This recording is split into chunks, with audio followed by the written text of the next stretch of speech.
Welcome to மீனாவின் கைமணம். இன்றைக்கி ஒரு sweet potato வச்சு ஒரு ரெசிபி தான் பண்ணியிருந்தேன்.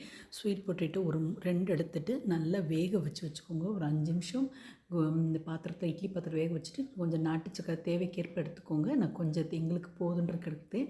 நான் வெள்ளை ரவை இருந்தாலும் எடுத்துக்கோங்க. நான் கோதுமை ரவை சேர்த்துருக்கேன் இன்றைக்கி. கொஞ்சம் தேங்காய் பால், கொஞ்சம் ஆற வச்ச பால் நல்லா மேஷ் பண்ணிவிட்டு, சீனிக்கிழங்க நல்லா மேஷ் பண்ணிவிட்டு, கூட நான் பால்லே ஆற வச்ச பால்லே கொஞ்சம் ரவையை ஊற வச்சுட்டு, நீங்களும் தனியாக கூட ஊற வச்சுக்கோங்க. நான் அப்படி ஊற வச்சுட்டு ஒரு 5 நிமிஷம் போட்டு கொஞ்சம் தேங்காய் திருவி போட்டு கொஞ்சம் நாட்டு சக்கரையும் போட்டு நல்லா கலந்து வச்சுக்கிட்டேன். கலந்து வச்சுட்டு இந்த மாதிரி ஒரு பேனில் இருந்தாலும் நீங்கள் யூஸ் பண்ணிக்கோங்க. நான் இன்றைக்கி தோசைக்கல்லில் தான் இன்றைக்கி நார்மலாக போட்டிருக்கேன். கொஞ்சம் நெய் குழந்தைங்களுக்கு சேர்க்குறதுனால கொஞ்சம் நெய் நிறைய நல்லா சேர்த்துக்கோங்க.